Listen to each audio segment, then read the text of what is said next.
Okay, so now we want to add our order list. If we go to admin orders, we want it to show orders much like we would see products or users. Now I'm not going to add like edit or delete. We just want to view the orders and then have a details button to go to that order page.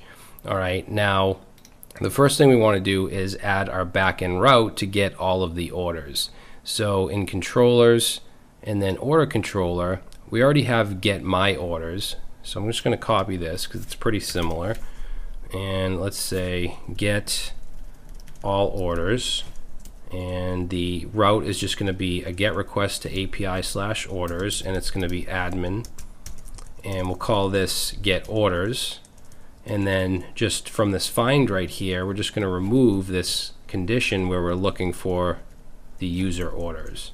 I also want to add .populate because from the user, I want to get the ID and the name from the user that's associated with that order. All right, and then we'll go ahead down here and we'll export get orders.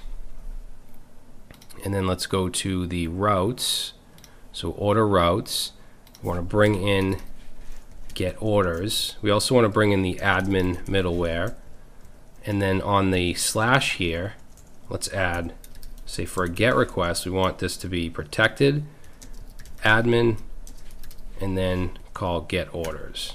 And that's it for the back end. So pretty simple. Now, what I'd like you to do, we've done this enough, so what I'd like you to try is to do this without watching. So you want to add your constants for your order list. You want to add your order list reducer. You want to add your action, which I'm going to call list orders, to make the request and send it down through the state, and then create your order screen, which is going to be very similar to the user list screen. I'm sorry, not order screen. We already have it should be order list screen, which is very similar to the user list screen. So you can just replace it with that and then make the changes. So if you want to pause the video and try to do all that yourself, I would highly recommend it because you learn more when you're actually trying to do things on your own. All right, and of course you don't have to. I know some people don't like to do that, but let's go ahead and start. So under constants, order constants, I'm going to grab these, and let's just get rid of the my. So it's just going to be order list request, success, and fail. And then we'll go to our reducer, and I'm going to copy order list my reducer, paste that here, and change it to just order list reducer. It's going to take in the same initial state, just empty orders. And then here it's going to be order list request, loading true. Order list success, same thing, we're just sending down orders. And then order list fail. We don't need the reset.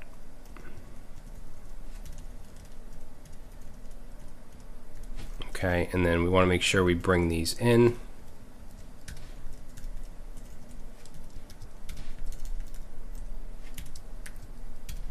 Okay, let's go all the way up and just take away this second comma.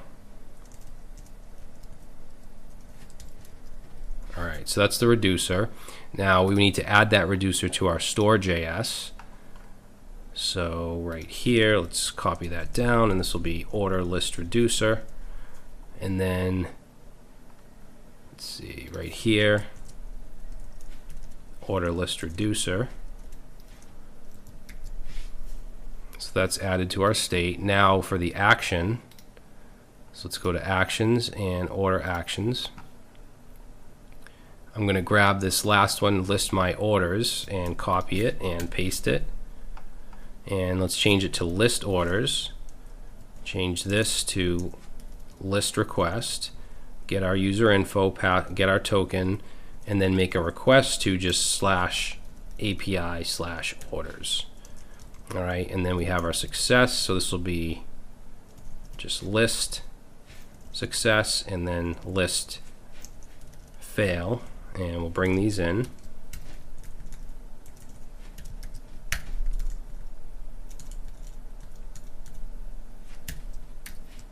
Okay, let's go back up here and fix this. And there we we go. So now we have our action. So everything should be all set for us to create our screen. So let's go into screens and let's say new file, order list screen.js. And like I said, it's going to be similar to user, so I'm going to copy from the user list screen everything here, paste it in, and let's change this to order list screen. And then up at the top here, let's change this to order list screen. And then from the order actions, we want to bring in list orders. All right, and then as far as what we want to bring in from the state, we want order list, not user list. And we're going to bring in loading, error, and orders. Okay, and then we'll keep the login here. We don't need this delete. And for this part here, we just want to change list users to list orders.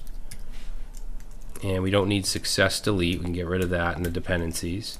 We can get rid of this whole delete handler.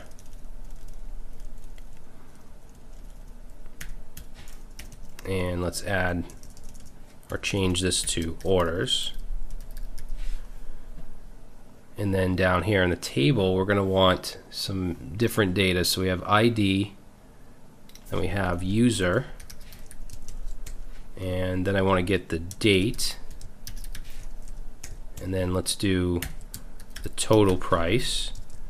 And then I want to know if it's paid and if it's delivered.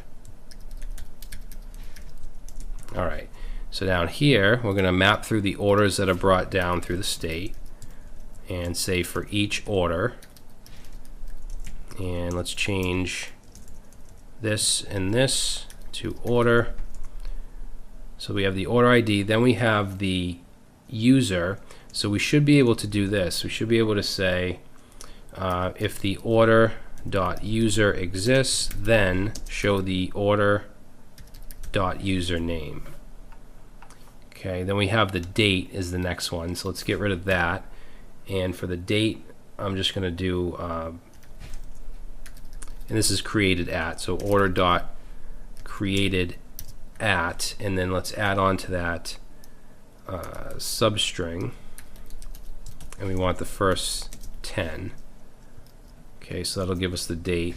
And then the next one is the total price. So I'm going to just copy this down. And let's say order dot total price. Let's put a money sign in front of that. And then after the price we have is paid. So here it's going to be pretty similar. We're just going to say instead of user as admin, let's say order dot is paid. Now if it is paid, we want to show the date, not an icon. So if is paid, then let's get rid of this, and let's say order dot, and then remember there's a paid at field, so we want to get that, and I'm just going to do substring. Maybe later we can add moment or something to clean up the dates, but for now we'll just do this. And then that's if it is paid. If it's not, then we're going to show this same thing, just an X. And then we want to do the same for is delivered, so I'm going to take this and copy this column down and set this to is delivered, and we want to set this to delivered at, and same thing here. And then down here I'm going to get rid of this button.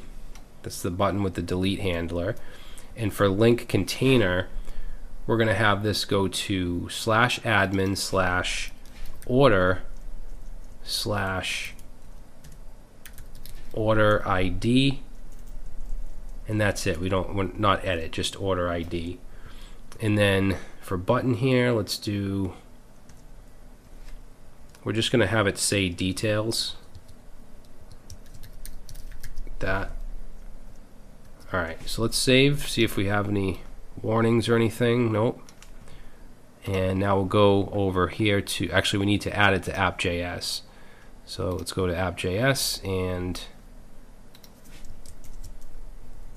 we want order list screen.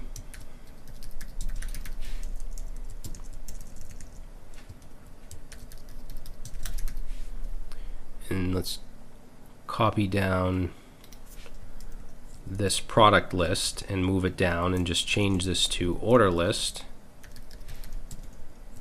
And change this to order list screen.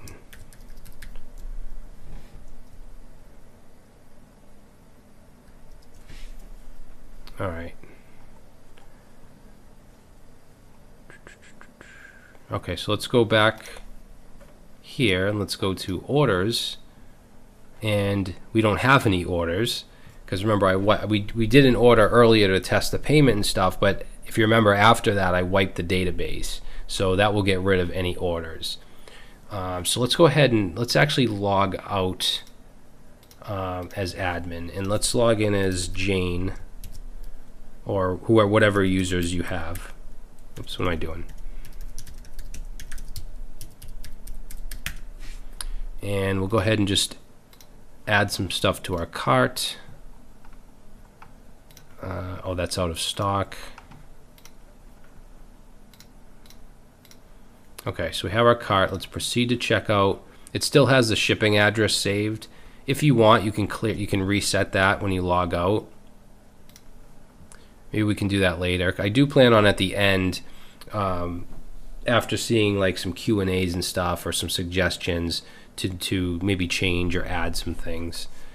So let's say PayPal or credit card, place order, PayPal.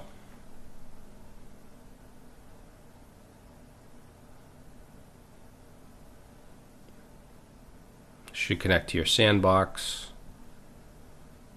And I'm already going to be logged in with my fake account, and let's say pay now. Should reload, and there we go. So it's paid, not delivered, but paid. So now let's log out as Jane, and let's log in as admin.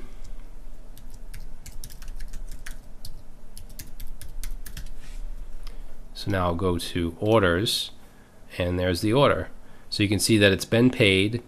Hasn't been delivered. If I go to details, we're not seeing anything here because I actually have this going to admin/order. And if you remember in our app.js here, we have this order/ID, and that's fine. There's nothing there that a regular user can't see or anything like that. There's no reason to duplicate this. So what we'll do is in our order list screen, instead of sending it to admin, it's just going to be /order/ID. So if I go back here and now I click on details, it takes me to the order page. All right, perfect. So let's see. The next thing we want to do is we want to add the ability to make it delivered. So basically what would happen is someone buys something, you see that it was paid, and then you go and package it up, mail it out, come back here, and there should be a button that shows to admins to mark it as delivered. So that's what we're going to add next.